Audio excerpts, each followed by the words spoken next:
धृतराष्ट्र बोले, हे संजय, धर्म भूमि कुरुक्षेत्र में एकत्रित युद्ध की इच्छा वाले मेरे और पांडवों के पुत्रों ने क्या किया।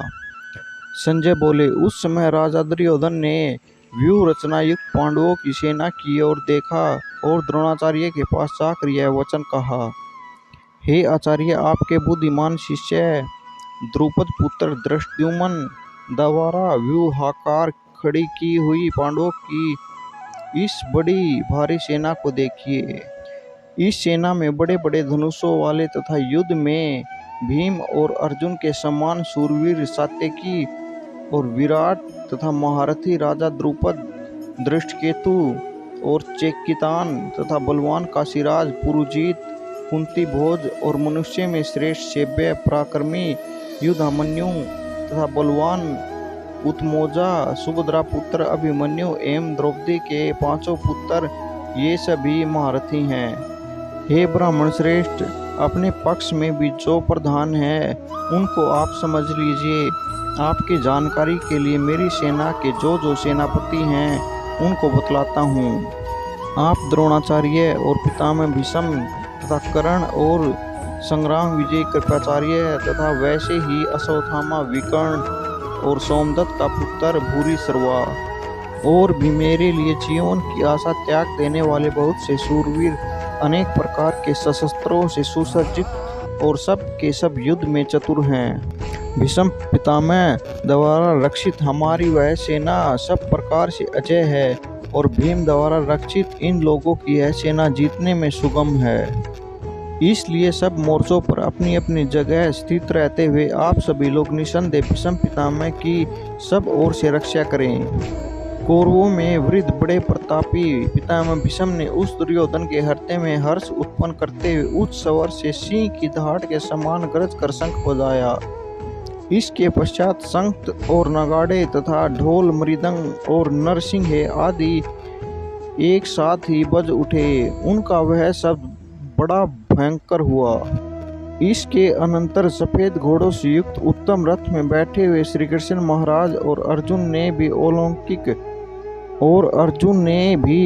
अलौकिक शंख बजाए।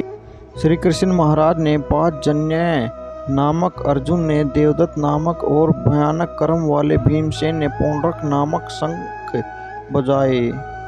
कुंती पुत्र राजा युधिष्ठिर ने अनंत विजय नामक और नकुल तथा सहदेव ने सुघोष और मणिपुष्पक नामक शंख बजाए।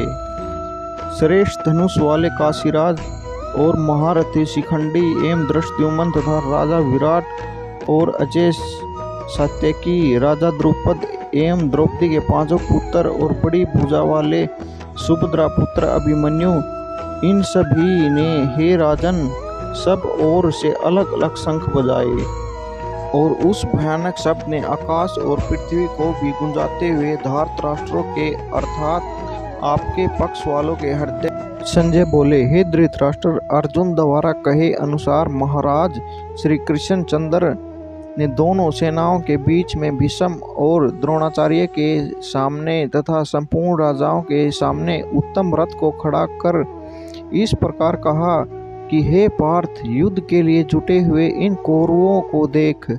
इसके बाद पृथा पुत्र अर्जुन ने उन दोनों ही सेनाओं में स्थित ताऊ चाचों को, दादों परदादों को, गुरुओं को, माओं को, भाइयों को, पुत्रों को, पोत्रों को तथा मित्रों को, ससुरों को, शुद्धों को भी देखा। उन उपस्थित संपूर्ण बंधुओं को देखकर वे कुंती पुत्र अर्जुन अत्यंत करुणा से युक्त होकर शोक करते हुए यह वचन बोले।